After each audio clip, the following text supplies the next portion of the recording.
Okay, so we're going to start the next panel now. They don't look very organised, but I'm assured they all have something very interesting to say. Well, this person here, this one is Maciej Gdula, who's very well known to the Polish audience, but maybe less well known internationally, but he's a sociologist based at the University of Warsaw in the sociology department. He's also a member of the editorial board of Krytyka Polityczna, which is one of the reasons why we've invited him. Well, I've invited him. I've delegated the chairing duties to him this afternoon. And he is going to introduce the other speakers. And the aim is that we finish this panel by about 4:45, where we have a tea break. And then at 5 o'clock we'll come back and we'll have a short screening of films by Olga Chernysheva. And I'm hoping that she'll be available to answer a few questions if there are any from the audience.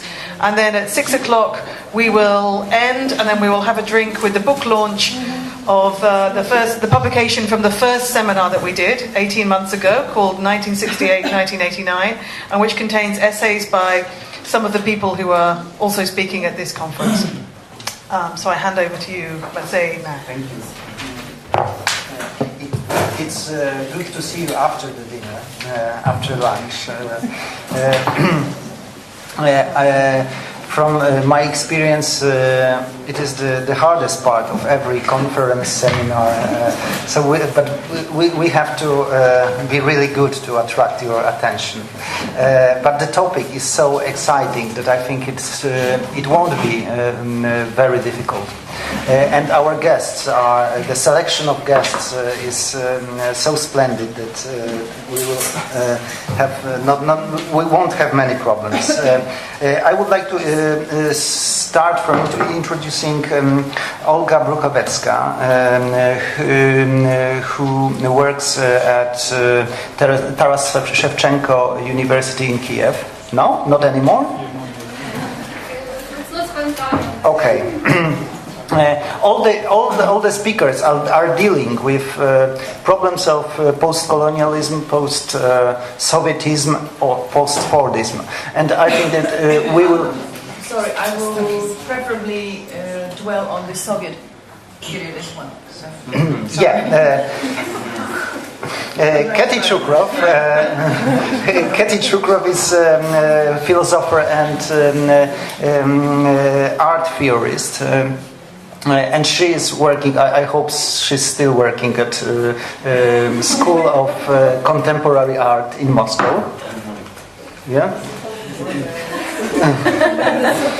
Or she used to.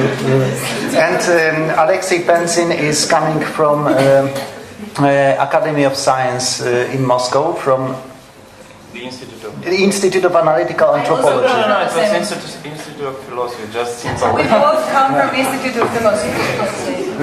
I think that those problems are very important. It is really our situation that we do not really know in what reality we are living. So I think the problems about naming the institutions, affiliations are our problems. I mean, the guests will start from a 15 minutes presentation on their perspectives on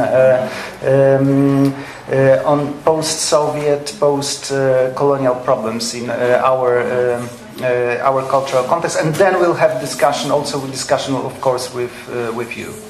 So, thank you. I think we can start from left, yeah? Okay.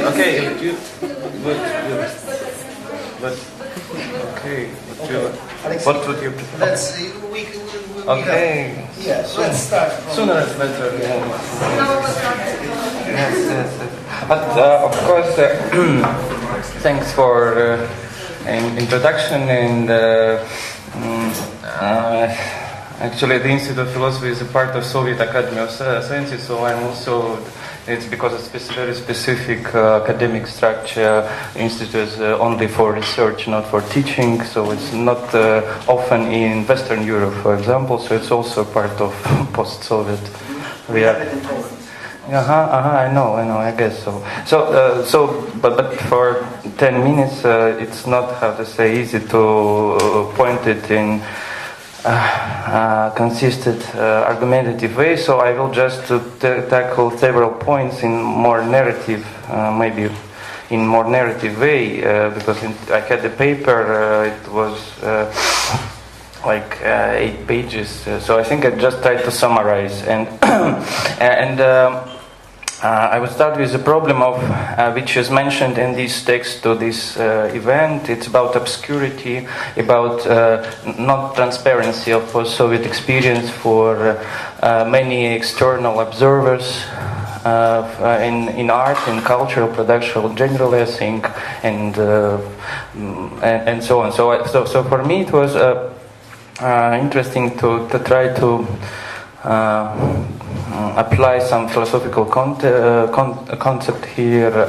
I would call this situation singular situation or situation of singularity, because I try to counterpose this situation from one side, this conservative point about unicity of Russian situation is like unique history, unique Russian spirituality, Russian Dostoevsky canonical literature, and so on. So it's a right-wing position which is quite popular here, and so on. On the other side, there is a discourse of westernizers, of liberal westernizers, which is just how to say, trying to present Russian situation in terms of backwardness, or in terms of underdevelopment, or kind of catching up modernization, because it was perestroika and then these nice liberal reforms, but they have failed, and that's why we are now in this quite strange situation of new authoritarianism and so on and so on. So it's also part, for me, it's also part of ideological discourse, liberal hegemonic discourse. So I try to point out here concept of singularity, kind of also borrowing it from contemporary French post-structuralist philosophy, or from Alain Badiou, who also put emphasis on this process and connection between singularity and universality, because for our context, being, how to say, representative or living there, it's also not so nice permanently experience this kind of exceptional or obscure position for being kind of intellectual or academic work, or being permanently in these brackets of special obscurity, exoticism,